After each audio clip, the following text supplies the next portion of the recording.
ओम शांति। Good evening everyone.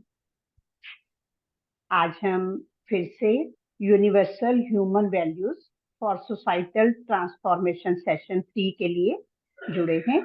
आप सभी ने सेशन 1 सेशन 2 का पूरी तरह से लाभ उठाया होगा। तो आज सेशन 3 के लिए फिर से हमारे साथ डॉक्टर सुभाष चंद्रा सारंगी भाई जी जुड़े हैं। तो भाई जी का तो बहुत डिटेल में परिचय न देते हुए बहुत ही शॉर्ट में मैं भाई जी का एक परिचय दे रही हूँ। परिचय देने लगे तो भाई जी का तो बहुत ही बड़ा परिचय है, बहुत ही विशेष सेवाधारी भाई हैं हमारे। तो भाई जी का मैं ब्रीफ में परिचय दे रही हूँ। भाई जी master trainer and national resource person है, ministry of personal public grievances and pension, government of India से। भाई जी यूनिवर्सल ह्यूमन वैल्यूज की आज हमारे साथ फैकल्टी हैं। भाई जी ex head of department mechanical engineering, ministry of railway से रिटायर्ड हैं। तो ऐसे अनुभवी मूर्त भाई जी का हम दिल से स्वागत करते हैं और आज के सेशन का भाई जी के साथ हम पूरा पूरा लाभ उठाएं। ओम शांति। वेलकम भाई जी। थैंक यू दीदी। ओम शांति। मेरी आवाज पहुंच रही है सभी को? जी भाई। Okay, thank you. तो आज का सत्र में फिर से हमारे सभी प्रतिभागियों का हम हार्दिक स्वागत करते हैं और अभिनंदन करते हैं।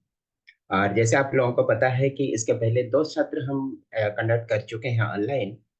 और ये एक्चुअली फुल फ्लेज वर्कशॉप 5 दिन की होती है, फुल टाइम वर्कशॉप, सवेरे 9 बजे से लेकर शाम को 6 बजे तक। तो इसे 5 दिन की वर्कशॉप होती है, लेकिन हमारे भाई बहनों का जो मांग था, डिमांड था, तो उन्होंने रिक्वेस्ट किया कि भाई जी इसको शॉर्ट फॉर्म में और सीरीज ऑफ व्हाट्सएप में इसको किस तरह से डिलीवर किया जा सके, उसके लिए प्लान बनाइए। तो उसी प्लान को हम लोग अभी ऑनलाइन मटेरियलाइज करने के प्रयास कर रहे हैं। तो 10 सत्र, 2 सत्र के उपरांत ये तीसरी सत्र है।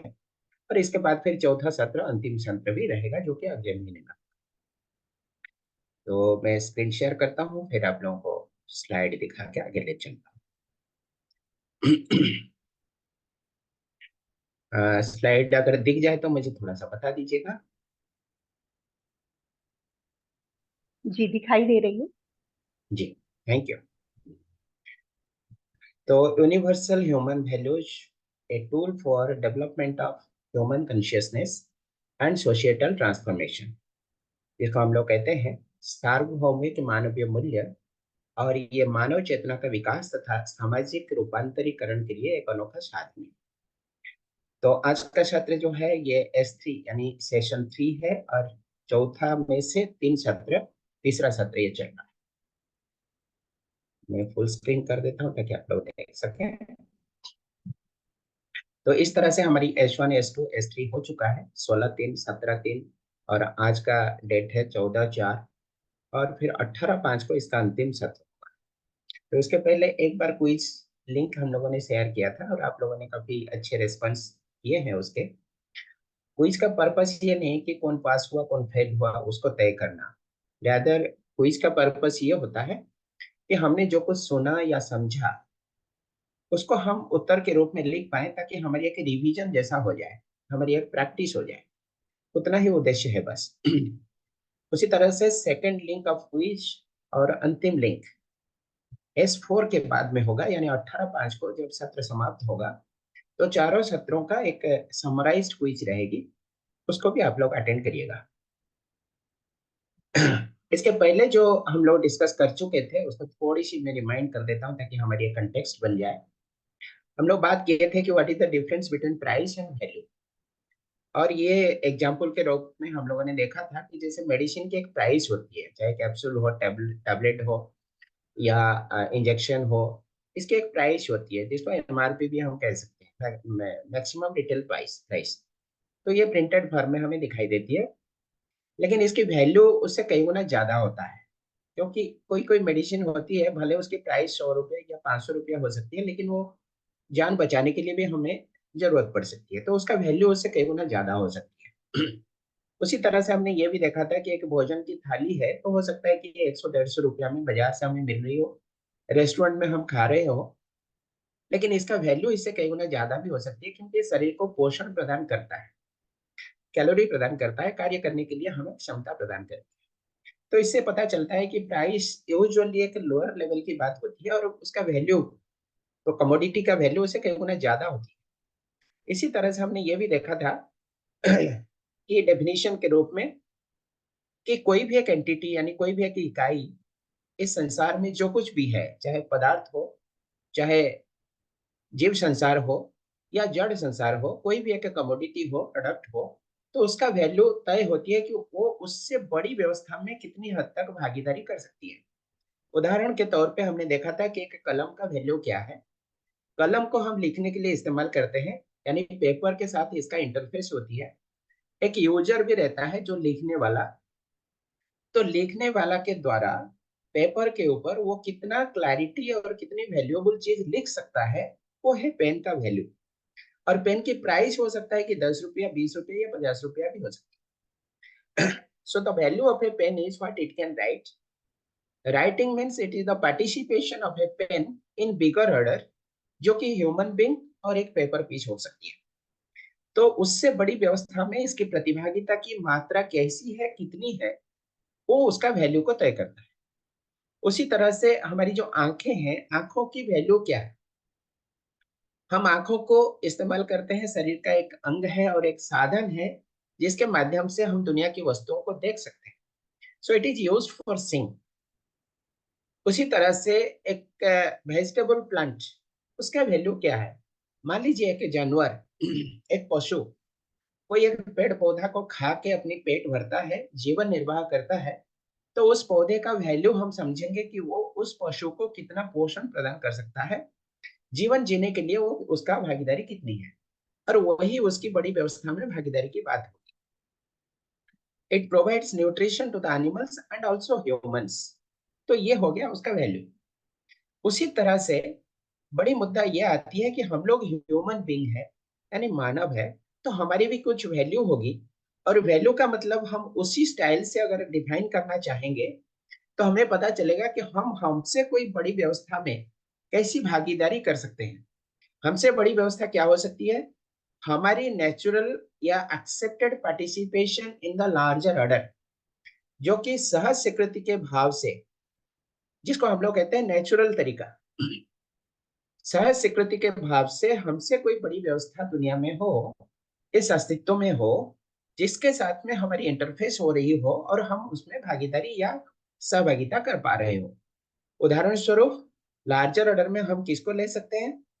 हम एक इकाई अगर अपने आप को माने, एक इंडिविजुअल ह्यूमन बीइंग है, तो हमसे बड़ी व्यवस्था है हमारी परिवार, जिसके साथ में हमें रोज जीना पड़ता है। हमारे परिवार के सदस्य, बच्चे हैं, माँ पिताजी है, भाई बहन है, दादा दादी, नाना नानी, जो भी हमारे फैमिली के मेंबर्स हैं, उनके साथ में हम जीवन जीते हैं। तो वो हमसे एक बड़ी व्यवस्था की बात हो गई। उनसे अगर अगर हमारी सहभागिता हारमोनी के साथ, संगीत में स्थिति के साथ चलती रहती है, तो हम कहेंगे कि हमारी प्रतिभागिता बड़ी व्यवस्था में अच्छी रीति चल रही है। खाली इतनी में सीमित नहीं है। परिवार से अगर आगे बढ़ेंगे तो हमें पता चलेगा कि हमारी इंटरफेस, हमारी इंटरैक्शन समाज के साथ भी होती है। मानव समाज के साथ में भी हमारी इंटरफेस होती है। हम लोगों से मिलते जुलते हैं, बातें करते हैं, हमारी दुख सुख भी शेयर करते हैं, हमारी जो प्रोडक्शन या उत्पादन होती है उसको विनिमय भी करते हैं, एक दूसरे को कोऑपरेट भी करते हैं, जीवन जीने के लिए एक दूसरे का सहयोग देते भी हैं और लेते भी हैं। जैसे हम धोबी को कपड़ा देते हैं, वो हमें धुलाई कपड़ा प्रेस करके देता है, वो भी हमारा उनके साथ में एक इंटरफेस है। रेस्टोरेंट में जाते हैं, हम भोजन करते हैं, खेती से जो धान या अनाज उगता है उसको हम भोजन के रूप में स्वीकार करते हैं। परिवार के अंदर में हम लोग जैसे दूसरों के ऊपर डिपेंडेंट है, उसी तरह से समाज के लोगों के ऊपर भी हम लोग डिपेंडेंट है। तो ये है कि म्यूचुअल डिपेंडेंसी, इंटरडिपेंडेंसी और म्यूचुअल कंप्लीमेंटरिटी के साथ, यानी पूरकता, परस्परता और भागीदारी के साथ हमें जीवन निर्वाह करने की आवश्यकता पड़ती है। इसको हम लोग कहेंगे कि एक व्यक्ति परिवार के साथ भी इंटरफेस करता है, समाज के साथ में भी इंटरफेस करता है, उससे भी बड़ी व्यवस्था जिसको हम लोग कहेंगे नेचर या एग्जिस्टेंस यानी पूरे अस्तित्व के साथ में भी हमारी इंटरफेस होती है। ये कैसे? पेड़ पौधों के बिना हम जी नहीं सकते। पेड़ पौधों से हमें पोषण मिलती है, जीवन जीने की जो बेसिक इंग्रेडिएंट्स है वो भी मिलती है। उसी तरह से जो पशु संसार है, जीव संसार है, उनके ऊपर भी हम लोग डिपेंडेंट है। प्रकृति के ऊपर जो धातु होती है, सूरज की रोशनी होती है, पीने की पानी होती है, ऑक्सीजन होती है, ये सारी चीजें प्रकृति के जो इंग्रेडिएंट्स है वो भी हमें जीवन जीने के लिए मदद करते हैं। इसलिए हम कह सकते हैं कि हमारी प्रतिभागिता, हमारी सहभागिता, हमारी अवदान या सहयोग प्रकृति के साथ कितने सकारात्मक रूप से हो पा रही है, वो हमारी वैल्यू है। अगर हम प्रकृति को ध्यान नहीं देते हैं, प्रकृति का संवर्धन नहीं करते हैं, अगर मिट्टी पानी धूप हवा इसका केयर नहीं करते बल्कि इसको नष्ट करते हैं, प्रदूषण करते हैं, तो हम ये कहेंगे कि हमारी वैल्यू डेटेरियोरेट होती है, यानी हमारी वैल्यू प्रकृति के सहअस्तित्व के साथ में सकारात्मक रूप से नहीं हो रही है, बल्कि हम प्रकृति का दोहन शोषण करते हैं, जिसका प्रतिफल के रूप में हमारी जीना मुश्किल हो सकती है। अभी हम लोग प्रदूषण से पीड़ित हैं। अभी हम लोगों को पीने की पानी पर्याप्त रूप से मिलने की एक बहुत बड़ी शंका आ चुकी है। और ग्लोबल वार्मिंग की जो कंसेप्ट है, जो आजकल हम लोग ग्लोबल वार्मिंग के बदले कहने लगे हैं कि ग्लोबल बॉइलिंग, मतलब टेम्परेचर इतनी ज्यादा बढ़ चुके हैं कि आने वाले 10 सालों के अंदर पृथ्वी से कई बड़ी बड़ी महानगरियां पानी के अंदर में विलुप्त हो सकती है। इस तरह की एक संभावना या शंका पैदा हो चुकी है। तो कहने का भाव बस इतनी सी है कि हम प्रकृति के एक विशेष इकाई है, सचेतन इकाई है, क्योंकि हमारे अंदर ज्ञान का प्रकटन है जो कि प्रकृति के कोई दूसरी इकाई के अंदर में दिखता नहीं है। तो हम अगर सचेतन ना हो तो आने वाले दिनों में प्रकृति हमें भी प्रोटेक्शन नहीं दे सकती, ये संभावना दिख रही है। तो हमारी वैल्यू क्या हो गया? प्रकृति के साथ में हमारी इंटरेक्शन कितनी कंट्रीब्यूटरी, कितनी पॉजिटिव और कितने कंस्ट्रक्टिव रूप से हो रही है। अब आप लोगों के लिए एक छोटा सा एक्सरसाइज है। How do you feel in getting involve in the process of your participation in larger order? यानी हमारी प्रतिभागिता, हमारी मीन्स आप लोगों का, जो भी हमारे प्रतिभागी लोग इस सभा में जुड़े हैं, आप लोगों के लिए एक प्रश्न है। आप अपने अंतर्मन से ये प्रश्न करें, अपने अंदर में झांक के देखें कि मुझे मेरे से बड़ी व्यवस्था यानी परिवार, समाज और ये पूरे अस्तित्व के साथ प्रतिभागिता करने में कितनी अच्छी लग रही है या बुरी लग रही है। या तो आपको हैप्पी लग रहा है या तो अनहैप्पी लग रहा है। आप खुश हैं या बेखुश हैं? आप चैट बॉक्स में रेस्पॉन्ड करें। अगर खुश हैं तो एच लिखें, अगर बेखुश हैं तो यू लिखें। यू का मतलब अनहैप्पी है। चैट बॉक्स में कृपया रेस्पॉन्ड करें।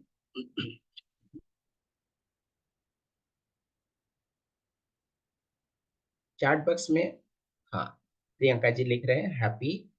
अच्छा, रविकांत जी लिख रहे हैं नॉट हैप्पी। हाँ, सायनरा जी हैप्पी। सवाल यह है, अच्छे से सुन लें और एक बार। सवाल यह है कि हमें हमसे बड़ी व्यवस्था में अगर भागीदारी करने का मौका मिलती है और हम करते हैं तो हमें खुशी होती है या दुख होता है? यानी हम अपने परिवार के साथ, समाज के साथ और पूरे अस्तित्व के साथ भागीदारी करते हैं तो हमें कैसा लगता है? Yes, Ravikant ji thank you. अभी आपने रेस्पॉन्स को चेंज किया। मोनिका जी लिख रहे हैं 50-50। पूनम जी हैप्पी। ओके। बाकी लोग भी रेस्पॉन्ड करें। Sometimes happy, other time unhappy. अच्छा, बहुत बढ़िया। जिन्होंने लिखा कि अनहैप्पी, पार्शियली अनहैप्पी या समटाइम्स अनहैप्पी, क्या कारण हो सकता है? अनम्यूट करके बोल सकते हैं किस कारण से हमें प्रतिभागिता करने में अफसोस आ रही है या दुख हो रही है, पीड़ा हो रही है, कष्ट हो रही है?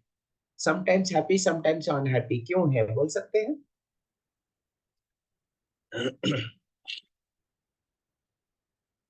कोई भी अनम्यूट करके बोलना चाहे तो बोल सकते हैं।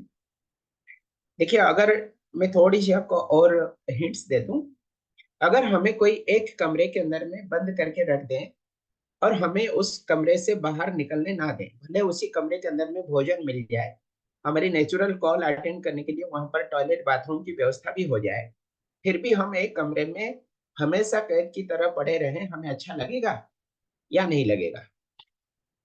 हमें लगेगा कि हम हमें कोई कैद करके रखा है। अगर एक कमरे से हमें दो कमरे में जाने आने के मौका मिले, अपने घर के अंदर दो कमरे हैं, दो से पूरे आंगन में घूमने का मौका मिले, मतलब एक कमरा, दूसरा कमरा, ड्राइंग रूम, फिर बालकनी है, छत के ऊपर जा सके, नीचे उतर के भी आंगन में घूम सके, बगीचा है घूम सके, तो शायद इसमें लोगों को ज्यादा खुशी होती है। उससे और ज्यादा खुशी होगी अगर हम अड़ोस पड़ोस के साथ में मिलजुल के रह सके, अच्छी विचारधारा के साथ जीवन जी सके, सहयोग के साथ जीवन जी सके, दुख सुख में एक दूसरे का भागीदारी कर सके। तो ये हो गया हमारा परिवार से और थोड़ा एक्सपांशन, जो कि समाज के साथ जुड़ता है। उससे और थोड़ा एक्सपांशन करें, कई मानव समाज को लेकर राष्ट्र बनता है, राष्ट्रों को लेकर अंतरराष्ट्र बनता है, और उसी को लेकर बहुत बड़ी अस्तित्व की रचना होती है। तो पूरे रचना के साथ जब हमें मौका मिलती है इंटरेक्शन करने का, कुछ देने का और कुछ पाने का, तो हमें एक फुलफिलमेंट की फीलिंग होती है, परिपूर्णता का एहसास होती है, जीवन की सार्थकता की महसूसता होती है। तो इसीलिए हर हर समय व्यक्ति चाहता है कि हम जितना एक्सपांड होके जीवन जी सके, जितना फैल के जीवन जी सके, उतना हमारी जीवन में पूर्णता की महसूसता होगी। लेकिन हम लोग रेस्पॉन्ड करते हैं, चैट बॉक्स में भी लिखा आप लोगों ने, कि कभी खुश लगता है, कभी खुश नहीं लगता है।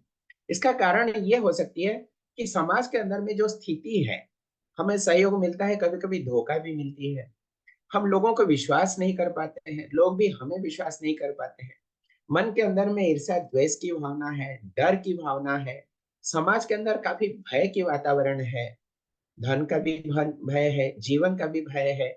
इस तरह का एक वातावरण के अंदर हम जीवन जीना बड़ा मुश्किल महसूस करते हैं।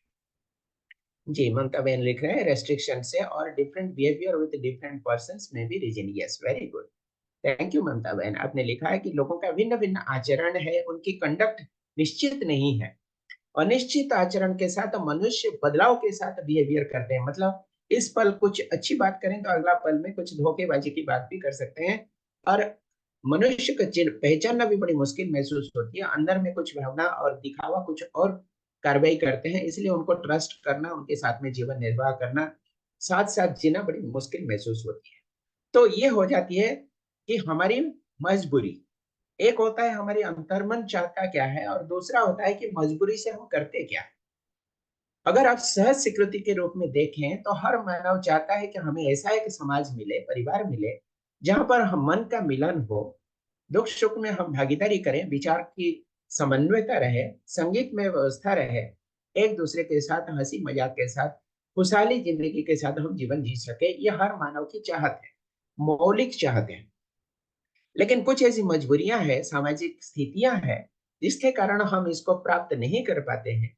इसलिए हमें लगता है कि हमारे चारों तरफ में भय का वातावरण है, ईर्ष्या द्वेष का वातावरण है, असहयोग का वातावरण है। इसलिए हम अपने आप को फैला नहीं सकते, अपने आप को सिकोड़ के जीने के लिए मजबूरी होती है। तो ये है हमारा फैलाव की जो सीमा, हम कितना अपने आप को फैला सकते हैं, यानी एक्सपांड कर सकते हैं, विस्तार रूप से जी सकते हैं, ये जस्ट उसका एक झलक। I am an individual, I have a role within myself. उस दिन भी हम लोग चर्चा किए थे, मानव का मतलब होता है ये शरीर और एक चैतन्य सत्ता दोनों का संयुक्त स्वरूप है, और ये नित्य वर्तमान है, अविभाज्य वर्तमान है, अविभाज्य वास्तविकता है। मानव का मतलब है इट इज द को existence of self and body. Self हम किसको कहते हैं? जिसको रे कहें, आत्मा कहें, जिसको स्पिरिट कहें, जिसको स्वयं कहें या जीवन कहें, प्राण कहें, एक ऐसी चैतन्य शक्ति जो कि अदृश्य है, और शरीर को संचालन करने वाली शक्ति वही है। तो वो दोनों को मिला के हम एक मानव के रूप में गिने जाते हैं, जिसको हम कहते हैं कि एक व्यक्ति यानी इंडिविजुअल। और मेरे अंदर जो एक रोल है वो क्या है? To ensure happiness within the self and health of the body. मैं हमेशा खुशी पूर्वक जीना चाहती हूँ। मैं एक चैतन्य सत्ता हूँ जिसको निरंतर सुख की आवश्यकता है, और सिर्फ मुझे नहीं, आपको भी चाहिए, हर मानव को चाहिए, और हर मानव निरंतर खुशी पूर्वक जीना चाहता है। ये उसका सहज स्वीकृति है। पूरे विश्व के मानव संसार को अगर आप देखेंगे तो भी सभी का चाहत, अंदरूनी चाहत यही रहेगी। साथ में और एक जिम्मेदारी भी है कि इस शरीर को हम पोषण भी दें, सुरक्षित रखें, और इसका सदुपयोग करें, जिसको हम लोग अंग्रेजी में कहते हैं न्यूट्रिशन देना, नर्चर करना, और दूसरा है प्रोटेक्शन देना, तीसरा है इसका राइट यूटिलाइजेशन करना।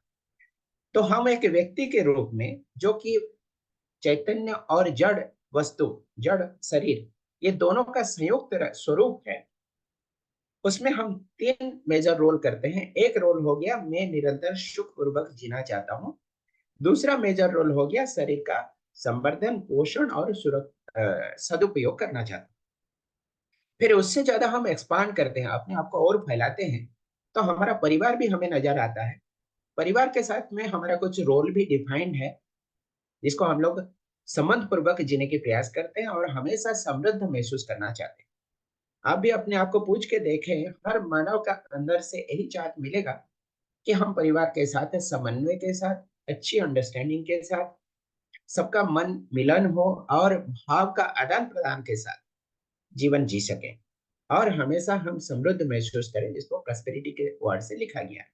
इसको और एक्सपांड करेंगे तो आपको मिलेगा फैमिली से बढ़ के हम परिवार के भी एक हिस्सा हैं, और परिवार के साथ ये सारी, परिवार से बढ़ के समाज के भी एक हिस्सा है। समाज में हम शांति मिले, हार्मोनी यानी समन्वय के साथ जीवन जीने मिले, जस्टिस यानी न्याय का सुरक्षा हो, और साथ में अभय हमें मिले, अभयता के साथ हम जीवन जी सके। तो समाज बोलने से हम बेसिकली यही समझते हैं कि यहाँ पर भय का वातावरण ना हो, लोगों के साथ हम शांतिपूर्वक एवं संगीतमय अवस्था में जीवन जी सके, और सोशल जस्टिस भी हमें मिल सके। और फाइनली जब हम अपने को पूर्ण रूप से एक्सपांड कर लेते हैं, यानी अस्तित्व के साथ में अपने को घुल मिलाकर जीवन जीने की कोशिश करते हैं, उस समय हमें लगता है कि एक दूसरे का कंप्लीमेंटरिटी यानी फुलफिलमेंट, म्यूचुअल प्रॉस्पेरिटी, म्यूचुअल कंप्लीमेंटरिटी, जिसको हम लोग कहते हैं परस्परता, सहभागिता और पूरकता के साथ जीवन निर्वाह करना।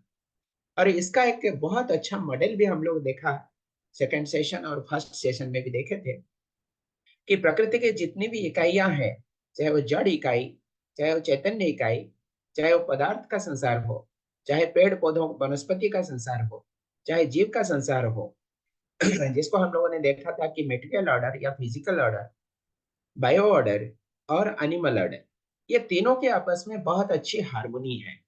पेड़ बड़ा होता है, मिट्टी से ही पोषण प्राप्त करता है, और पेड़ बड़ा होके जब मर जाता है, सूख जाता है, फिर वो खाद के रूप में मिल जाता है मिट्टी में, और मिट्टी को संवर्धन करता है, मिट्टी को एनरिचमेंट देता है, यानी समृद्ध करता है, मतलब एक दूसरे को पोषण देने में मदद करते हैं। उसी तरह से जीव संसार भी अगर देखें आप, तो कोई भी पशु जो फिर से एक शरीर और एक चैतन्य शक्ति की संयुक्त रूप है, वो भी अपनी जीवन निर्वाह करते हैं, पदार्थ अवस्था से पोषण प्राप्त करते हैं, मिट्टी, पानी, धूप, हवा, सूरज की रोशनी से जीवन निर्वाह करते हैं, साथ में पेड़ पौधों से भी उनको पोषण मिलती है। और कुछ ऐसे बड़े जानवर होते हैं जो कि छोटे जानवर या पशु, कीट पतंग को खा के जीवन निर्वाह करते हैं। लेकिन उनके शरीर के जब नाश होता है, यानी अंत होता है, वो शरीर जो पंच तत्वों से बना हुआ रहता है, वो फिर पंच तत्वों के साथ में विलीन हो जाती है, और वो पंच तत्वों को फिर से समृद्ध करता है, कोई किसी का नुकसान नहीं करता, और वो फिर चैतन्य सत्ता दूसरा एक शरीर को लेकर फिर से वही चक्र को पुनः क्रिएट कर लेता है।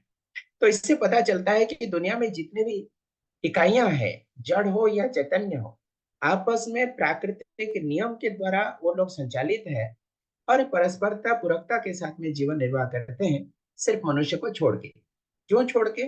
क्योंकि मानव के अंदर में ऐसी एक विशेष शक्ति इस अस्तित्व ने दिया है, जिसको हम लोग कहते हैं कल्पनाशीलता, यानी पावर ऑफ इमेजिनेशन। वो कल्पनाशीलता ही उसके लिए चरम सीमा तक उसको प्राप्ति करा सकती है, या तो दुर्भाग्यवश उसका सत्यानाश भी करा सकती है। ऐसे संसार में बहुत सारे उदाहरण हैं, जो कि अपनी कल्पनाशीलता को सही दिशा में इस्तेमाल करके बहुत ही सक्सेसफुल महामानव, महापुरुष बन चुके हैं।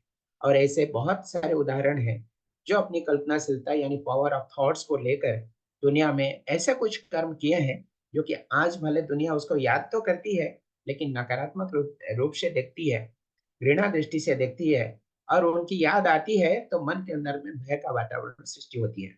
एक उदाहरण हम दे सकते हैं आपको, जैसे ओसामा बिन लैडेन। उनके पास में ज्ञान था, टेक्निकली क्वालिफाइड एक इंजीनियर था, उनके पास में ज्ञान के साथ साथ कर्म कुशलता भी थी।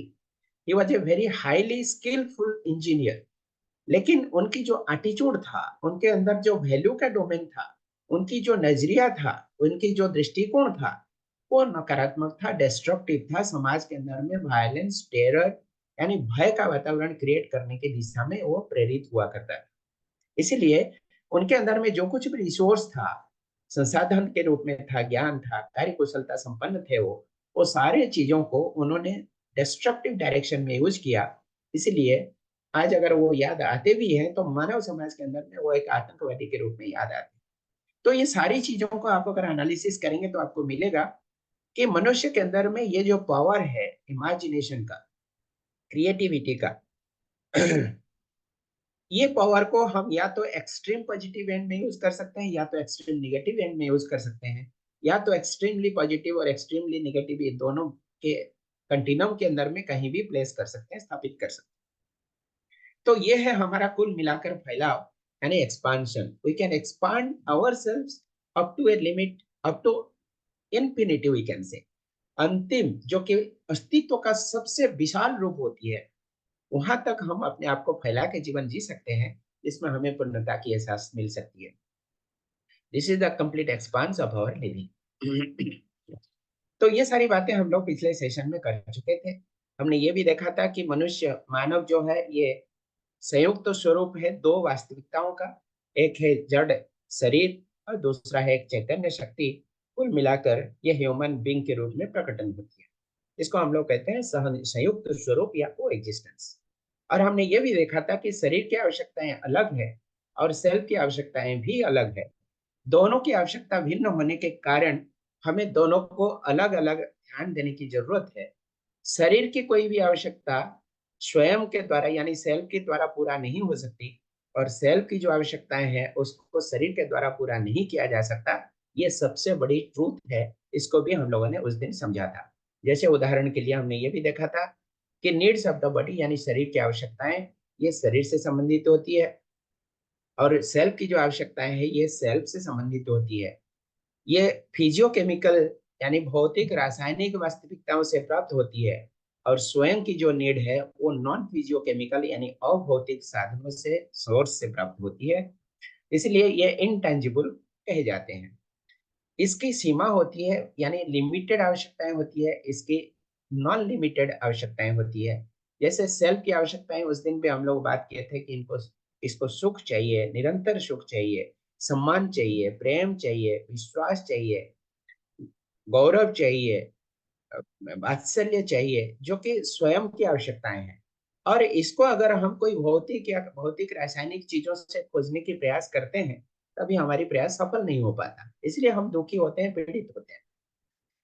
फिजिकल नीड्स जो है, शरीर की जो आवश्यकताएं हैं, ये हमारे लिए फिजिकल हर्ट का कारण बन सकता है। और यहाँ पर सेल्फ की जो नीड है उसमें इमोशनल हर्ट यानी हमारी भावनात्मक इंजुरी हो सकती है। किसी ने किसी को गाली दिया, कटु शब्द प्रयोग किया, तो उसमें इमोशनल हर्ट होती है।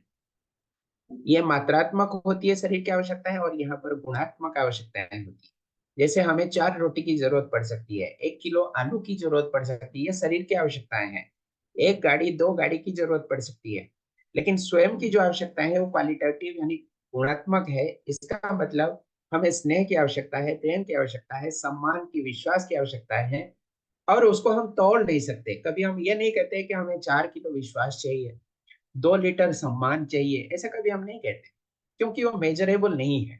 ये गुणात्मक है और नॉन मेजरेबल एंटिटी है। ये रुक रुक के आवश्यकता पड़ती है, शरीर की आवश्यकता है, और सेल की जो आवश्यकता है ये निरंतर आवश्यकता पड़ती है।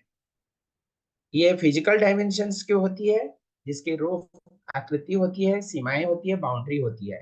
लेकिन ये नॉन फिजिकल डायमेंशन होती है, यानी स्वयं की जो आवश्यकता है, ये बाह्य आवश्यकताएं हैं और ये अंदरूनी आवश्यकताएं हैं। सेल की जो नीड्स है वो बाहर की सोर्सेज से प्राप्त नहीं हो सकती। ये भी हम लोगों ने देखा और समझा। अगर हम चाहते हैं कि बाहर की सोर्सेज से प्राप्त हो जाएं, जो कि सबसे बड़ी धोखा है, इसीलिए हम दुखी और पीड़ित होते हैं। हमारी स्ट्रेस बढ़ती है, तनाव बढ़ती है, और हम एक दूसरे के साथ लड़ते झगड़ते रहते हैं। परिणाम यही मिलता है हमें। शरीर की जो आवश्यकताएं हैं उसको हम देख सकते हैं, क्योंकि वो टेंजिबल है, फिजिकल है यूजुअली। और स्वयं की जो आवश्यकताएं हैं उसको हम ये चमड़ी की आंखों से देख नहीं सकते, लेकिन महसूस कर सकते हैं। ये सारी बातें हो चुकी है। इसलिए हम ज्यादा समय उसमें नहीं लेते हैं। तो ये भी हमने देखा था कि वैल्यू और स्किल्स के अंदर में प्रायोरिटी किसको दिया जाना चाहिए। आज हम लोग ज्यादातर प्रयास करते हैं कि हमें स्किल मिले, स्किलफुल मैन पावर मिले, स्किल डेवलपमेंट के ऊपर हम इतना एफर्ट लगाते हैं, इतने अटेंशन देते हैं। लेकिन अब पता चला कि स्किल से ज्यादा इंपॉर्टेंट डोमेन है वैल्यूज। क्योंकि स्किल से हमें पता चलता है कि हम कार्य को कैसे करें, और वैल्यू हमें बताता है कि कार्य करें तो क्यों करें। तो व्हाट टू डू, क्या करें, और हाउ टू डू, कैसे करें, ये दोनों इंपॉर्टेंट है। लेकिन ज्यादा इंपॉर्टेंट के रूप में हमें दिखता है, पता चला कि वैल्यू डोमेन हमारी मजबूत होनी चाहिए, पॉजिटिव होनी चाहिए, कंस्ट्रक्टिव होनी चाहिए। तब वो स्किल को कैटर करेगा और पॉजिटिव डायरेक्शन में गाइड करेगा। और ये भी हमने देखा था, ये जो तीन ऑर्डर है, physical order, bio order, animal order, ये परस्पर पूरकता और सहभागिता के साथ में जीवन निर्वाह करते हैं। एक दूसरे के पर पूरकता के रूप में कोऑपरेट करते हैं, समृद्ध करते हैं, कोई किसी का नुकसान नहीं करता। और ये प्राकृतिक नियम के आधारित है। इसमें कोई अगर ह्यूमन इंटरवेंशन ना हो तो फिर ये तीनों एक दूसरे को परस्परता के साथ पोषण देते रहते हैं और संवर्धन करते रहते हैं। और चौथा ऑर्डर हमने देखा कि ह्यूमन ऑर्डर, जो ज्ञान अवस्था का प्रतीक माने जाते हैं, क्योंकि ज्ञान का उदय ह्यूमन बींग्स के अंदर ही हो सकती है। इनकी कंट्रीब्यूशन बाकी तीन अवस्थाओं के लिए कितना है, ये प्रश्न के रूप में हमने उस दिन एक्सप्लोर किया था। मैं फिर से शॉर्ट में बता देता हूँ।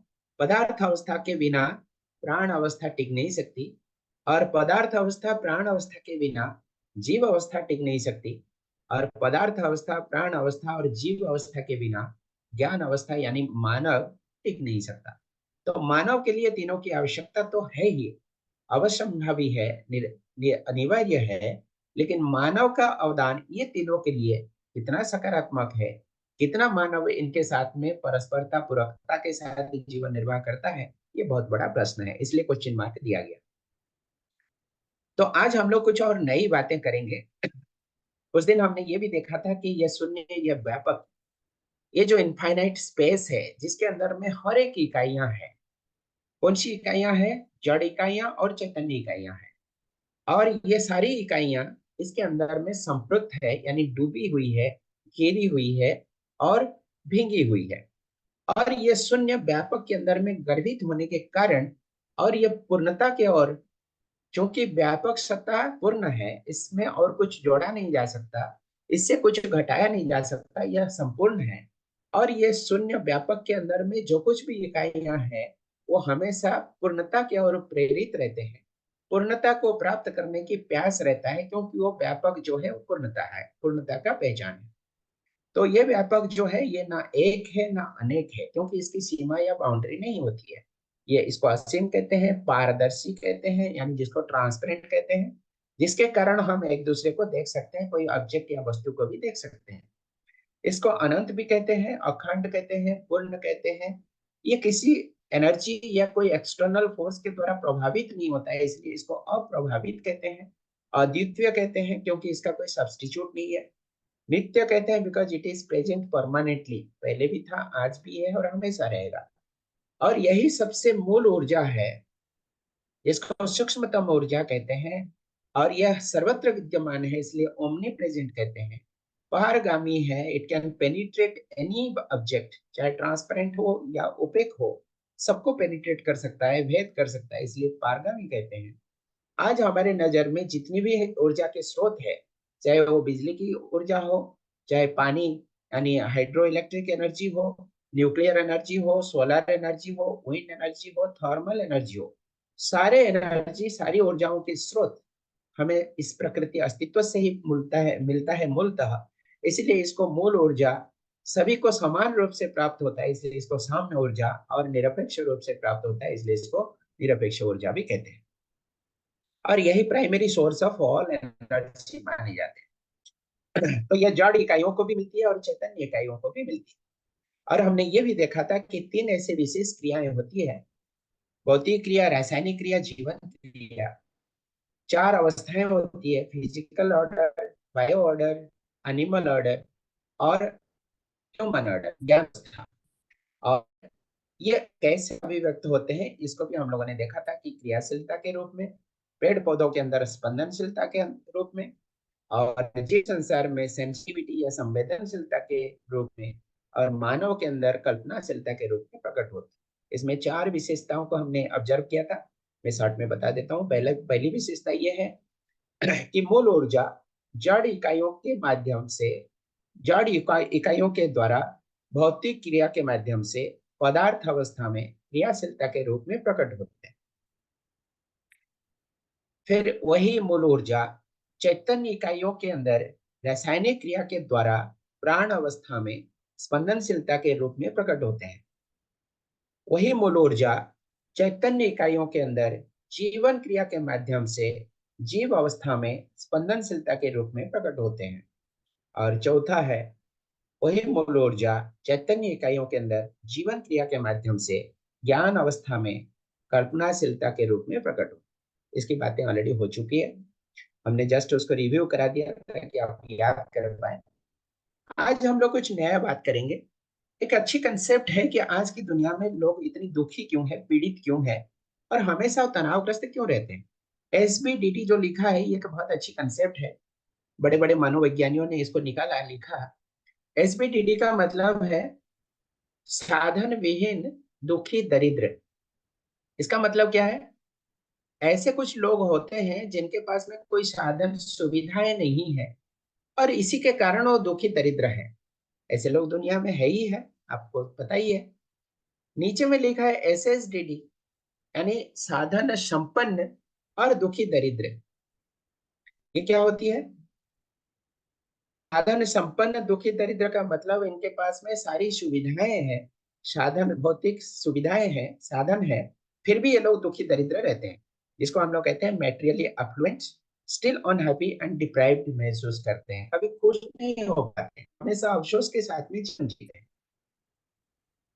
अब ये दोनों कंसेप्ट को साइड में रख के एक तीसरा कंसेप्ट के बारे में हम लोग बात करेंगे। लेकिन उसके पहले आप लोगों के लिए एक छोटा सा प्रश्न है कि आप लोग क्या महसूस करते हैं? आप लोग कौन सी कैटेगरी में आते हैं? एसबीडीडी यानी ऊपर वाला, आपके पास साधन नहीं है, पर्याप्त रूप से भोजन नहीं है, कपड़े नहीं है, आवास नहीं है, ऐसा कुछ कमी है जिसके कारण अपने को दुखी दरिद्र मानते हैं, या आपके पास ऐसे कुछ बहुत अच्छा साधन भी है, साधन से भरे हुए हैं, सब कुछ पर्याप्त रूप से आपको मिली हुई है, फिर भी आप अपने आप को दुखी या डिप्राइव्ड, दुखी दरिद्र महसूस करते हैं? प्रश्न करें नंबर 1 या नंबर 2। अगर ये दोनों में से कोई नहीं है तो नंबर 3 आप लिखें। अगर आप पहला वाला महसूस करते हैं तो 1 लिखें, नीचे दूसरा वाला महसूस करते हैं तो 2 लिखें, और अगर ये दोनों में से कोई भी आप नहीं है तो 3 लिखें। प्लीज रेस्पॉन्ड करें चैट बॉक्स में।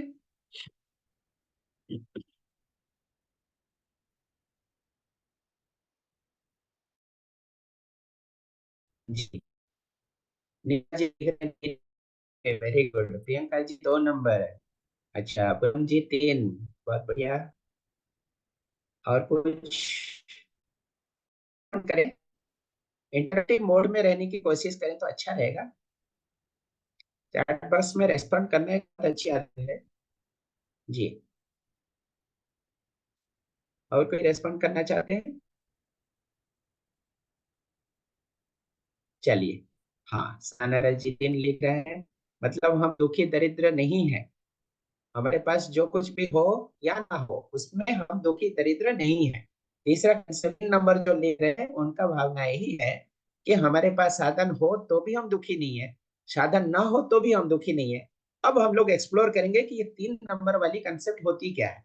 उसको हम लोग लिखते हैं ऐसे जी। उसको हम लोग इस रूप से देखते हैं, तीसरा वाला जो है एस एस एस एस है। इसका मतलब हमारे पास में साधन तो है ही, हम संपन्न महसूस करते भी हैं, साथ में सुखी है और समृद्ध। अब यहाँ पर दो जटिल बातें आ गई है सामने कि सुखी और समृद्ध हम किसको कहेंगे। पहले हमने देखा कि दुखी और दरिद्र। प्रीवियस स्लाइड अगर आप देखें तो ये दोनों ऑप्शन में लिखा डीडी, एसबीडीडी, और नीचे लिखा था एसएसडीडी। तो दोनों में डी है, डीडी का मतलब है दरिद्र। कोई ना होने के कारण दुखी दरिद्र है और किसी के पास होने के कारण दुखी दरिद्र है। यहाँ पर कहा जा रहा है कि चाहे हो या ना हो, लेकिन हमेशा ऐसे में यानी सुखी समृद्ध है। उसमें क्या है? साधन संपन्न सुखी समृद्ध। हमारे पास जो कुछ भी साधन है, हम उसको पर्याप्त मानते हैं, अपने आप को संपन्न महसूस करते हैं। इसलिए कहावत है, जो मुझे प्राप्त है ये मेरे लिए पर्याप्त है, जो मेरे पास है वही मेरे लिए खास है, और वो मैं हमेशा अपने आप को सुखी और समृद्ध महसूस करता हूँ। Now the question is, what is the definition of सुखी and what is the definition of समृद्ध? क्योंकि इसको जब तक हम डिफाइन नहीं करेंगे तो फिर हमारी बातें अधूरी रह जाएगी। कोई कहेगा कि मैं तो सुखी हूँ। अब सुखी हूं तो उसकी पैरामीटर्स क्या होनी चाहिए उसकी मापदंड क्या होनी चाहिए, उसको कैसे मेजर किया जा सके, ये सारे प्रश्न आएंगे। तो आप लोग चैट बॉक्स में जरा रेस्पॉन्ड करेंगे कि सुखी किसको कहेंगे पहले, फिर समृद्ध की ओर हम बात करेंगे। तो सबसे पहले लिखें कि सुखी का मतलब क्या है शर्ट में लिखे, हिंदी में लिखे, अंग्रेजी में लिखे कि सुखी होने से हम क्या समझते हैं। तबीयत ठीक हो तो सुखी है, भरपेट भोजन मिले तो सुखी है, कपड़े मिले अच्छे अच्छे तो सुखी है, घूम सके पूरी दुनिया में तो सुखी है। उदाहरण के लिए मैं बता रहा हूँ, आपको क्या लगता है किसको हम सुखी कहेंगे? जो भी आपके मन में आता है लिखें। बहुत अच्छी अच्छी डिग्रियां मिले तो हमें सुखी कहा जा सकता है। बहुत अच्छी नौकरी लग गई तो। अच्छा, नीरज जी लिख रहे हैं, feeling constant joy like having a full meal. वाह, बहुत अच्छा। भरपेट भोजन मिल जाए तो हमें आनंद का महसूस होगा और हम सुखी महसूस करेंगे। बहुत बढ़िया। चलिए, और समृद्ध किसको कहेंगे? क्या होने से हम कहेंगे कि हम समृद्ध है? बहुत सारे धन हो तो समृद्ध है, बहुत सारे मैन पावर हो यानी फॉलोअर्स हो तो समृद्ध कहेंगे, बहुत बड़ा पावर के अधिकारी हैं तो समृद्ध कहेंगे। किसको समृद्ध कहेंगे? प्रस्पेरिटी जिसको कहते हैं, अंग्रेजी में prosperous. No needs and wants. Okay, बहुत बढ़िया। कोई चाहत ना हो तब समृद्ध है। चलिए, जो हमारी स्टैंडर्ड सिलेबस है ह्यूमन वैल्यूज का, जो बहुत बड़े बड़े विभूतियां हैं, बहुत अच्छे अच्छे किताब के जो अथर्स हैं, मनोविज्ञानी हैं जिन्होंने इसके ऊपर रिसर्च किया, काम किया, उनका क्या कहना है देखते हैं। अच्छा, सैला मैम लिखते हैं, लिविंग अकॉर्डिंग टू विशेष, हमारी चाहत के अनुसार अगर हम जीवन जी सके तो उसको कहेंगे कि सुखी और समृद्ध। Okay, very good, thank you. अब हम देखते हैं कि हम किसको सुखी समृद्ध कहेंगे, उसको डिफाइन करेंगे। लेकिन उसके पहले एक छोटी सी चीज देख लेते हैं। प्रणति जी कह रहे हैं प्रेजेंट मोमेंट। ओके, वर्तमान का क्षण ही सबसे प्यारा होता है। अच्छा, ममता बहन लिख रहे हैं, जब मन खुश हो जो है उससे संतुष्ट रहे। वाह, कितनी अच्छी बात है। जो कुछ हमारे पास है उसको लेके हम संतुष्ट रह सकें, वही है हमारे लिए सुखी और समृद्धि का पहचान। बहुत बढ़िया। अब हम उसको डिफाइन तो करेंगे जरूर, लेकिन उसके पहले एक चीज देख लें, बहुत इंटरेस्टिंग। हम लोग देखिए दुनिया में जो भी कुछ करते हैं, ऊपर में देखिए हेडिंग लिखा है डूइंग। डूइंग का मतलब करना, और हम लोग कुछ ना कुछ करते रहते हैं। नेहा जी लिख रहे हैं, living according to the situation but satisfy by choice. बहुत अच्छा। तो हर व्यक्ति दुनिया का लगभग कुछ ना कुछ करता ही रहता है। कोई स्टडी कर रहा है, कोई इंटर्नशिप कर रहा है, कोई एमबीए कर रहा है, कोई कोचिंग अटेंड कर रहा है, कोई कुछ प्रैक्टिस कर रहे हैं, कोई आर्टिकलशिप कर रहे हैं। जैसे आप भी कुछ ऑफिस में जॉब कर रहे हैं, बिजनेस कर रहे हैं, खेती कर रहे हैं, समथिंग लाइक दैट। मैं भी कुछ कर रहा हूँ। तो ये करना लगभग सभी के लिए एप्लीकेबल है, दुनिया के लोगों के लिए। अब जो करने वाले व्यक्तियां हैं, वो लोग क्या कर चाहते हैं कि ये करने पर हम कुछ बन जाए, टू बिकम समथिंग। उदाहरण के लिए जो स्टडी कर रहा है, वो चाहता है कि मैं स्टडी करके एक इंजीनियर बन जाऊं। उदाहरण के लिए, इंटर्नशिप करने वाला चाहता है कि मैं एक डॉक्टर बन जाऊं। एमबीए करने वाला चाहता है कि मैं एक अच्छा बिजनेसमैन बन जाऊं। कोचिंग अटेंड करने वाला चाहता है कि मैं एक आईएएस ऑफिसर बन जाऊं, बहुत सारे पावर पोजीशन मुझे मिल जाए। प्रैक्टिस करने वाले तो हर भी चाहता है कि मैं एक अच्छी किसान बनूं, बहुत अच्छा प्रोडक्शन कर पाऊं। आर्टिकलशिप करने वाला एक बहुत अच्छा लॉयर बनने की इच्छा रख सकता है। तो इससे पता चला हर व्यक्ति कुछ ना कुछ करता है, साथ में वो कुछ बन जाता है ऐस करके। कुछ करूं और करने के द्वारा मैं कुछ बनूं, बनने के उपरांत फिर कुछ खोने की भी, पाने की भी आवश्यकता फील करता है। जैसे स्टडी करूं तो इंजीनियर बनूं, इंजीनियर बनूं तो मुझे क्या मिलेगा? मनी, नेम एंड फेम मिलेगा। इंटर्नशिप करूं तो मैं डॉक्टर बनूंगा, डॉक्टर बनने पर मुझे क्या मिलेगा? एक्सपर्टाइज मिलेगी, धन मिलेगा, नाम और शान मिलेगा। एमबीए करूं तो बिजनेसमैन बनूंगा, मुझे पर्याप्त रूप से धन प्राप्ति होगी। आईएएस ऑफिसर बन जाऊं तो मुझे पावर, मनी एंड रिस्पेक्ट मिलने वाला। अच्छा फार्मर बन जाऊं तो मुझे food, shelter, money, self respect इत्यादि इत्यादि मिलने वाली है। और अगर मैं लॉयर बन जाऊं तो मुझे पावर एंड मनी मिलेगी। अभी तक हमने तीन कलम को एक्सप्लोर किया कि हम कुछ करते हैं और यह करने पर हम कुछ बनते हैं, बनने पर हमें कुछ मिलता है, और मिलने पर हम कुछ होते हैं। क्या होते हैं? अगर हमारी ये तीनों बख्श एक एक रो में दिखाता हूं, आप लोग सोचें कि स्टडी करने पर इंजीनियर बनूं और इंजीनियर बनने पर मुझे इतनी सारी चीजें मिली, तो फाइनली मुझे क्या होगा? फाइनली मुझे क्या होगा? धन मिला, नाम शान मिला, प्रतिष्ठा मिली, सामाजिक प्रतिष्ठा मिली, तो उसके बाद मुझे क्या होगा? अगर ये तीनों कलम हमारी फुलफिल होती है तो हमें क्या होगा बताइए? चैट बॉक्स में रेस्पॉन्ड कर सकते हैं। यानी चौथा कलम की सवाल कर रहा हूं मैं कि अगर मैं एक इंजीनियर बन पाया, बहुत अच्छी स्टडी की, मुझे पर्याप्त धन मिला, नाम कमाया, यश ख्याति कमाया, तो फिर मुझे उसके बाद में क्या होगा? क्या हो सकता है? कोई आइडिया? खुशी होगी या अफसोस होगा, दुख होगा, इतना तो बता सकते हैं। हैप्पी या अनहैप्पी? जी। अच्छा, मैनी पॉसिबिलिटी जो के नीरज जी लिख रहे हैं, मैनी पॉसिबिलिटीज। ब्रॉडली बताइए कि हमें खुशी होगी या दुख होगा? प्राउड फीलिंग होगी, वाह बहुत बढ़िया। शीला मैम लिख रही है प्राउड फीलिंग होगी। हैप्पी हो गए? अच्छा प्रियंका जी हैप्पी होंगे, very good. Sanra ji happy feeling होगी, बहुत बढ़िया। बिल्कुल सही बात आपने लिखा। Neera ji, more wants insecurity of losing what I have, okay. मुझे और ज्यादा चाहत की आवश्यकता पड़ेगी, फील होगी, अच्छा ये भी संभावना है। तो देखिए ज्यादातर पॉसिबिलिटीज यही है जो आप लोगों ने रेस्पॉन्ड किया। मैं अगर पढ़ाई करूं, इंजीनियर बनूं, नाम शान कमाऊं, तो मुझे अल्टीमेटली खुशी मिलेगी। I will feel myself happy and prosperous. Second row में अगर जाएंगे, डॉक्टर भी यही चाहता है कि मैं धन कमाऊं, नाम कमाऊं, मेरी एक्सपर्टाइज बढ़े, तो फाइनली मैं भी खुश और समृद्ध महसूस करूं। तीसरा में भी वही एंड रिजल्ट होता है। चौथा में भी देखिए सेम एंड रिजल्ट है। पांचवा, छठवां इत्यादि इत्यादि, if keep on adding the rows, आपको मिलेगा कि मानव के जो मौलिक चाहत है वो खुशी और समृद्धि के साथ में जीना चाहता है। तो प्रीवियस थ्री कलम्स जो है, फर्स्ट कलम, सेकेंड कलम, थर्ड कलम, अगर आप देखेंगे तो आपको लगेगा कि ये सारे एक यात्रा की प्रोसेस है। और फोर्थ कलम, टू बी जो कलम लिखा है, probably that is the end result, यानी डेस्टिनेशन ऑफ योर जर्नी। हम लोग ऐसी यात्रा जीवन भर करते रहते हैं डेस्टिनेशन पर पहुंचने के लिए। जी, नेहा जी लिख रहे हैं feeling achieve something for self, okay very good.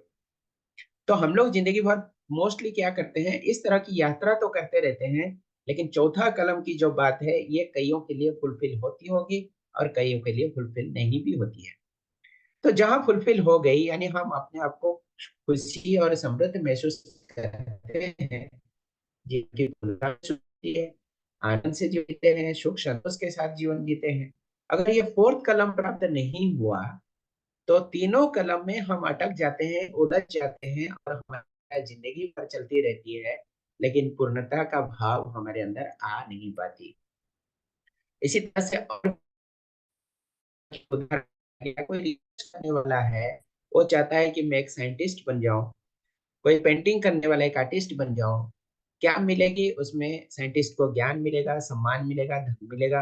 Artist को संतुष्टि मिलेगी, सामाजिक पहचान मिलेगा, धन भी मिलेगा। और the end result is again the same, happy and prosperous. अगर मेरी बातों में अस्वीकार है तो कृपया बताएं। आप लोगों को अगर किसी को लगता है कि मुझे हैप्पी और प्रॉस्पेरिटी, हैप्पीनेस एंड प्रॉस्पेरिटी नहीं चाहिए, सिर्फ मैं पहला का तीनों कलम में सीमित रहूं, तो मुझे बता सकते हैं। तो इससे पता चलता है कि हम लोग सभी मानव सचेतन हैं, पढ़े लिखे हैं, समझदार हैं, और हमारी अंत परिणाम यही होना चाहिए। हमारी मौलिक चाहत यानी बेसिक एस्पिरेशन है to be happy and prosperous, जो जिसको हम लोग कहते हैं कि will they ensure fulfillment of basic aspiration. हमारी जो तीनों कलम है, फर्स्ट सेकंड थर्ड, ये क्या हमारी बेसिक एस्पिरेशन यानी मौलिक चाहत को पूरा करते हैं? बेसिक एस्पिरेशन यही है कि हम खुश हो जाए, निरंतर खुशी के साथ जीवन जी सके और अपने आप को समृद्ध महसूस कर पाए। अगर ये हो पाया तो हमारी बेसिक एस्पिरेशन की आपूर्ति हो गई, और हम कहेंगे कि हमारी जर्नी सार्थक हो गई।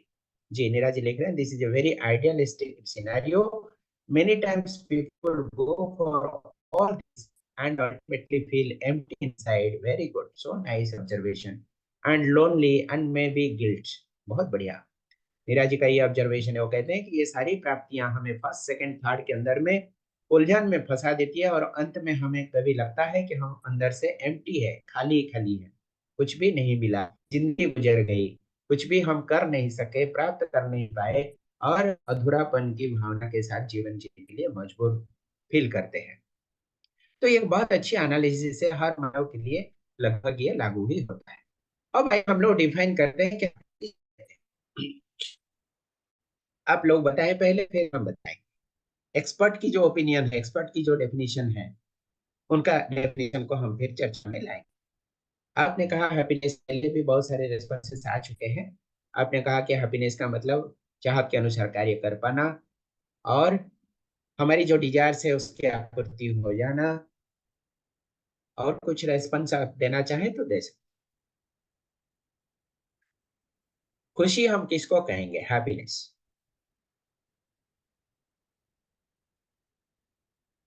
ओके, सरल सा सरल डेफिनेशन, सबसे आसान परिभाषा, बड़े बड़े मनोवैज्ञानिकों ने जो लिखा और बताया समझाया जी। व्हेन वी फील लाइट, बहुत बढ़िया, धीरज जी लिख रहे हैं, जब हम अपने आप को हल्का महसूस करते हैं, वही हमारे लिए खुशी है। Very good. एक्सपर्ट ओपिनियन यह है, happiness is a state when we are in harmony within ourselves. अर्थात हम अगर अपने साथ में समन्वय के साथ संगीतमय स्थिति में रह सकते हैं, तो हम अपने को खुश कह सकते हैं।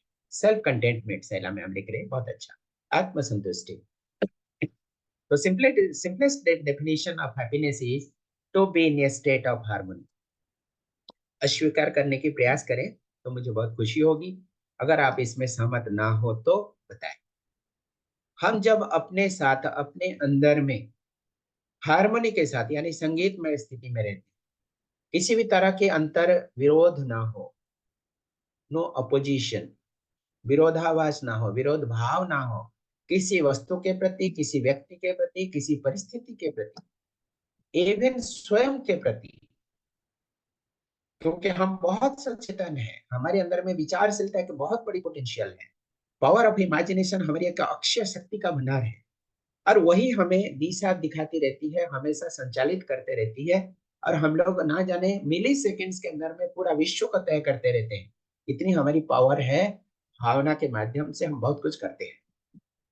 तो ये हैप्पीनेस के डेफिनेशन कहता है कि हम अपने साथ में जब संगीतमय स्थिति में रहते हैं, हार्मनी के साथ जीवन जीते हैं, किसी से विरोधाभास ना हो, अपने साथ में भी विरोध ना हो, that is the best condition of happiness, that is the best manifestation of happiness.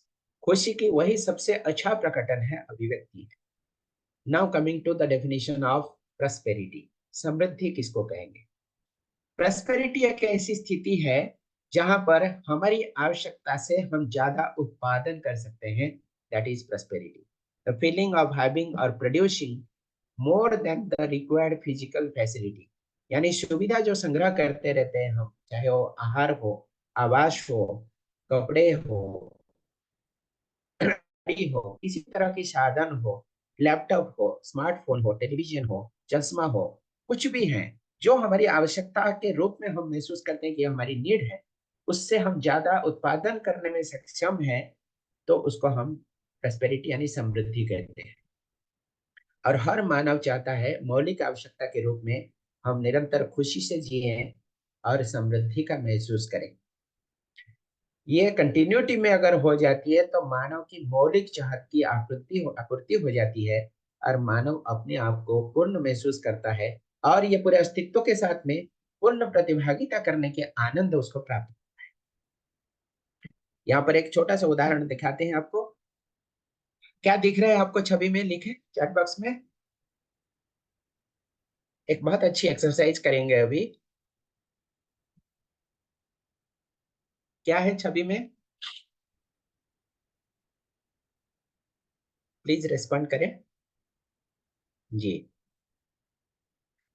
हाँ, यूं लिख रहे हैं। और रसगुल्ले, अच्छा, गुलाब जामुन, वेरी गुड। अच्छा, मुंह में पानी तो नहीं आ गया ना। जामुन, सैला मैम लिख रहे हैं जामुन, प्रियंका जी गुलाब जामुन। देखिए कितना रसीले हैं और इतने अट्रैक्टिव कलर है। अच्छा, नेहा जी बोल रहे हैं, नहीं पानी आया। अंजू मैम कहती है आ गया पानी, ओके ठीक है। अब बहुत बढ़िया से इसको एनालिसिस हम लोग करेंगे। देखिए यहाँ तो दो गुलाब जामुन हमने दिखाया और हम प्यार से आपको ऑफर कर रहे हैं। अब मान लीजिए कि ये साकार में हम कर रहे हैं, आप हमारे घर में गेस्ट हैं, डाइनिंग टेबल पे बैठे हैं और हम बड़े प्रेम भावना के साथ, नम्रता के साथ हाथ जोड़ के आपको ये ऑफर कर रहे हैं कि ये गर्मा गर्म गुलाब जामुन है, बहुत टेस्टी है। आप कृपया इसको स्वीकार करें। आप इसको स्वीकार करेंगे, ठीक है। मान लीजिए आपने मेरी बातों को रखा और स्वीकार कर लिया। उसके बाद फिर आपको 5 गुलाब जामुन की और एक बाउल हमने ऑफर किया। दो तो आपने आनंद से खाया, उसके बाद और 5 मैंने दिया कि ये विशेष रसगुल्ला है, हमारे घर में बनी है, आप इसको भी स्वीकार कीजिए। तो आपके लिए क्या हो जाएगा। कल ही खाया था, कुछ और हो मेनू में तो बताइए। अच्छा, ठीक है नेहा जी, बहुत बढ़िया। कल ही आपने खाया था, देखिए कल खाए थे, आज उनको ये पसंद नहीं आ रहा है, ठीक है। प्रणति मैम कह रही है मुंह में मीठा फीलिंग्स आ रही है, ओके वेरी गुड। तो देखिए 2 से लेके जब मैं 5 में जब चला गया, मैं फिर भी फ्री में आपको ऑफर करता हूँ, फिर भी वही प्रेम की भावना है, सम्मान की भावना है, नम्रता की भावना है। अब अब अब सैला मैम कहती है कि देयर इज नो नीड, क्योंकि मन भर गया, पेट भर गया, फिर भी मैंने छोड़ा नहीं। Too much over feeding, okay. अब मैं क्या किया, फिर तीसरा स्टेज में ले लिया आपको, और एक बड़ा प्लेट में आपको ऑफर किया, उसके बाद फिर और एक बड़ा प्लेट में ऑफर किया। अब इसको एनालिसिस करते हैं। आपने तो कह ही दिया कि क्या स्थिति होगी। अब इसको थोड़ा टेक्निकली ऑब्जर्व करेंगे तो आपको लगेगा कि सबसे पहले मैंने जो दो दिया था, आपको बहुत अच्छी टेस्टी लगी और आपको शरीर को शायद कुछ पोषण भी मिली बोल के आपने उसको स्वीकार भी कर लिया। It was tasty as well as necessary. Second instant में जब आपको उससे और बड़ा बॉयल को ऑफर किया, उस समय आपको लगा कि ये टेस्टी तो है लेकिन अनावश्यक हो गया। टेस्ट वही है लेकिन अननेसेसरी है। तीसरी स्टेज में जब और बड़े कटोरी में आपको ऑफर की गई, तो आपको टेस्ट भी नहीं लगा, क्योंकि ऑलरेडी आप इतने खा चुके हैं। प्रोडक्ट वही है, कमोडिटीज है, टेस्ट इज ऑल्सो सेम, लेकिन आपके मुख में उसका टेस्ट पता ही नहीं चला, उतना आनंद भी नहीं आया, और आपको फील हुआ कि this is no more necessary, यानी अननेसेसरी हो गया। अब चौथा स्टेज में अगर हम आपको मजबूर किए खाने के लिए, तो आप उस समय कहेंगे कि it is no more tolerable, हम इसको बर्दाश्त नहीं कर सकते। अगर आप जबरदस्ती खिलाएंगे तो फिर हमारी उल्टी हो जाएगी, हॉस्पिटल ले जाना पड़ेगा। तो ये छोटा सा एग्जाम्पल रहा जस्ट फॉर एन अंडरस्टैंडिंग कि कभी कभी हमें अच्छी भोजन से तृप्ति तो मिलती है, आनंद मिलता है, लेकिन हम मान लेते हैं कि यही आनंद का सोर्स है। यहीं पे भ्रम होता है।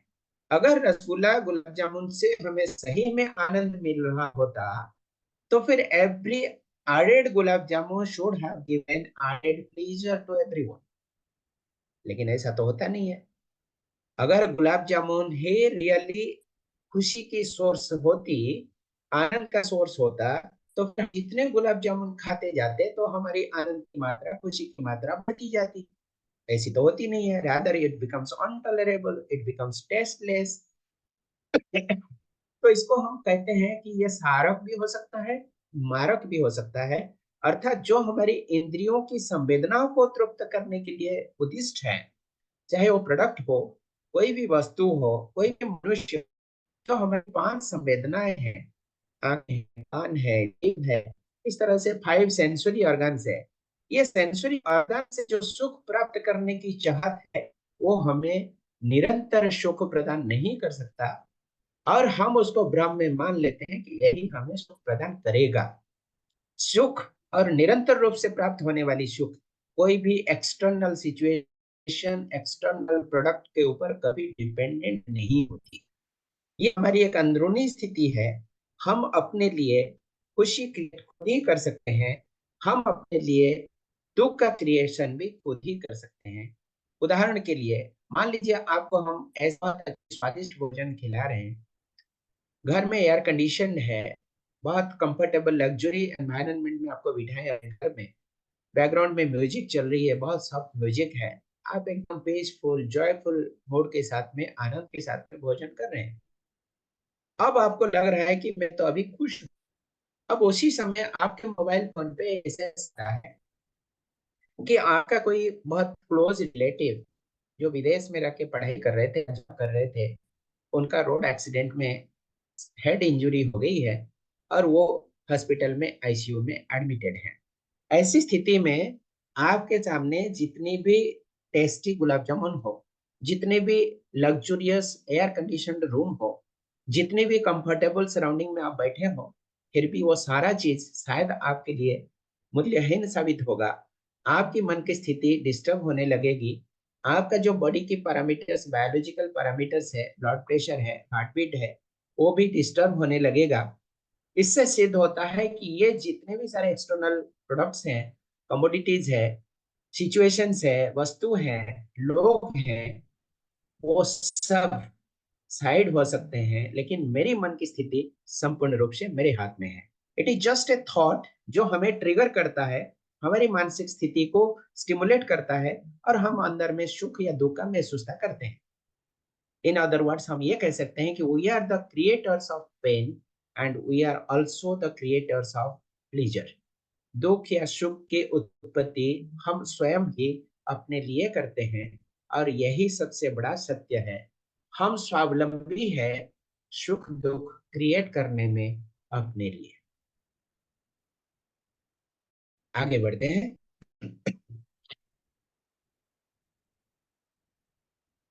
समय को नजर में रख के हम इसको थोड़ा स्किप कर देते हैं, या तो साथ में ही इसको बता देता हूँ।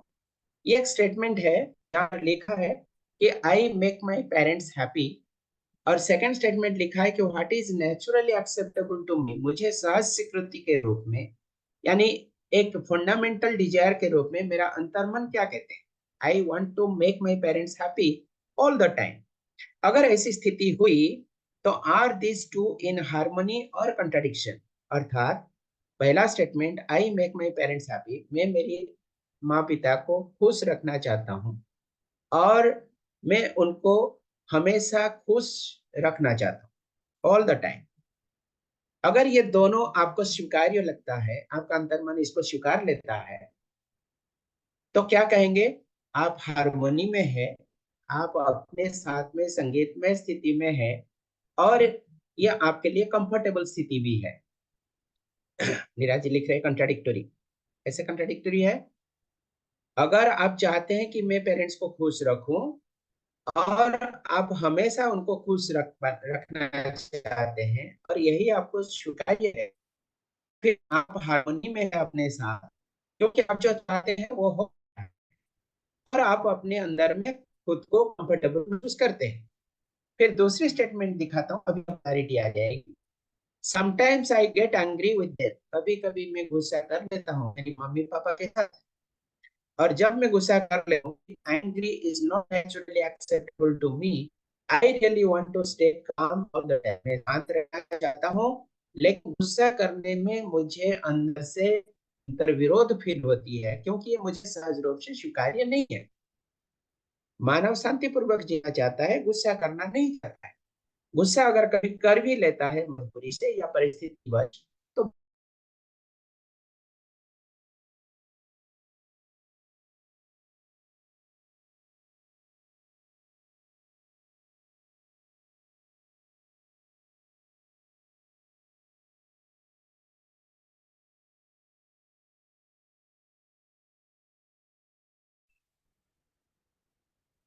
ओम शांति।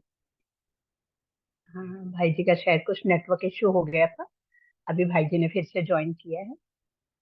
आप सभी बने रहें।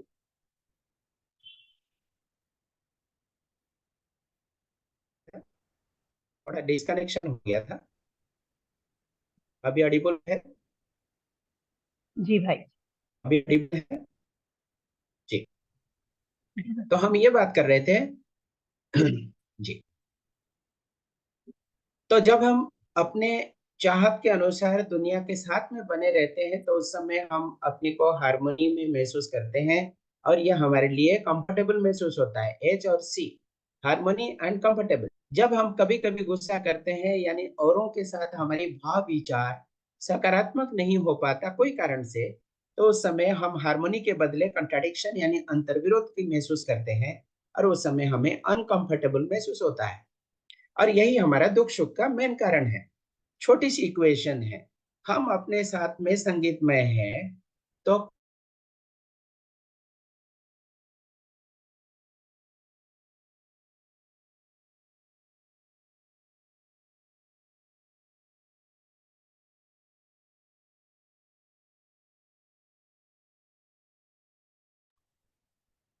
जब तक भाई जी फिर से ज्वाइन कैसे करते हैं। नेटवर्क? जी भाई जी, कुछ नेटवर्क इश्यू चल रहा है। जी जी। तो अभी भी थोड़ा समय को क्लियर साउंड देखते नहीं हैं आ रहा। और जी।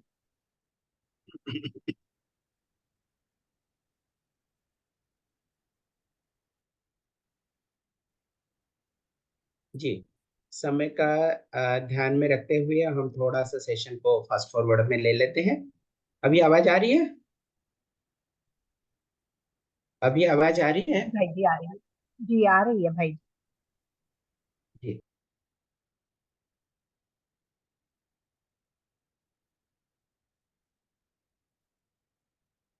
चलिए, भाई जी का लगता है नेटवर्क इश्यू आ रहा है। अभी मैंने चैट में फीडबैक फॉर्म का लिंक शेयर किया है। जब तक भाई जी दोबारा ज्वाइन करते हैं तब तक हम फीडबैक फॉर्म फिल कर लेते हैं। आप सभी फीडबैक फॉर्म लिंक पर क्लिक कीजिए।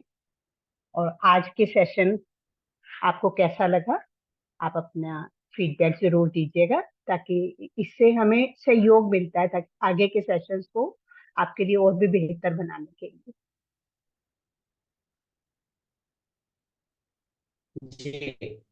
तो ये दोनों ईश्वरीय सौगात आप लोगों को दिया गया था, थैंकफुलनेस और एक्सेप्टेंस का। हम उम्मीद करते हैं कि आप लोगों ने इसको अपने जीवन में प्रैक्टिस में लाए होंगे, और इसका फल भी बहुत अच्छा आपको मिला होगा। आज तीसरा सत्र है। तीसरा एक गिफ्ट भी मिलेगी। वो तीसरा गिफ्ट है लवफुल, यानी हमेशा प्रेम भाव के साथ में जीवन जीने की कोशिश करें। जिससे भी मिलेंगे हम उनके साथ में लवफुल वे में हम डील करेंगे। हमारी आचरण भी प्रेम के साथ में होगा, मुस्कान के साथ में होगा, नम्रता के साथ में होगा। Try to exhibit these values with the people you interact till the next step. तो क्या सौगात मिली अभी तक? तीन बात हो चुकी है। थैंकफुलनेस यानी कृतज्ञता का भाव। दूसरा है एक्सेप्टेंस, यानी किसी भी प्रकार की बिहेवियर हो, व्यक्ति हो, उसको हम स्वीकार करने की आदत डालें, किसी से विरोध भाव ना हो। और तीसरी गिफ्ट आज जो मिल रही है यह है लव, यानी प्रेम स्वरूप से जीवन जीने की कोशिश। उनके एक चैट बॉक्स में शेयर किया है, आप लोग इसको जरूर फिलअप करें, क्योंकि आपके फीडबैक ही हमें प्रेरणा देती है, गाइड करती है। हम आगे अपनी इसको कैसे बना सकते हैं। आपकी जो नीड है, आवश्यकताएं हैं, आपकी जो चाहत है, जो सब्जेक्ट मैटर, जिस विधि से आप चाहते हैं आप उसका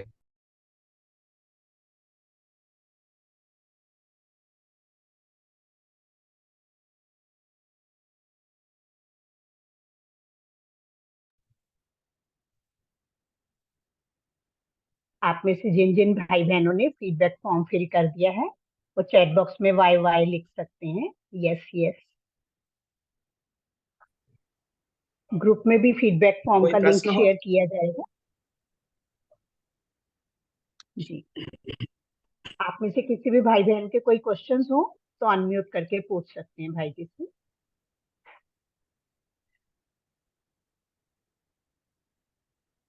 एनीवन?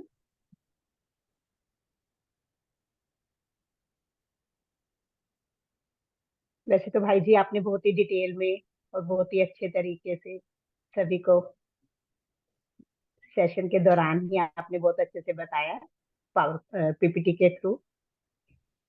नीरा बहन, आपका कोई क्वेश्चन है? आई जी थिंक वो नहीं, फीडबैक फॉर्म मीरा के बहन लिए दिख क्वेश्चन रही यही है। नहीं है? है, कोई क्वेश्चन नहीं है। Everything was explained very nicely with great Yes. analogies and examples. So, thank you very much. Okay, thank you Neera बहन।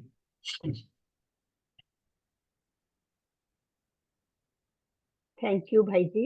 चलिए, आज टाइम का हो गया। जी जी जी, पूरा कीजिए। जी भाई, आज का सेशन भी पहले के दो सेशन की तरह बहुत ही अच्छे से सभी ने पार्टिसिपेट भी किया और सभी ने बहुत ही अच्छे से समझा होगा कि हमारी आवश्यकताएं वास्तव में क्या है ना। हमें सुख समृद्धि की प्राप्ति, खुशी की प्राप्ति, संतुष्टता की प्राप्ति बाहरी चीजों से हो रही है या आंतरिक रूप से हो रही है। तो हम सभी ने बहुत अच्छे से समझा और इसे अपने जीवन में भी हम उतारने की कोशिश करेंगे। आप सभी का बहुत बहुत धन्यवाद।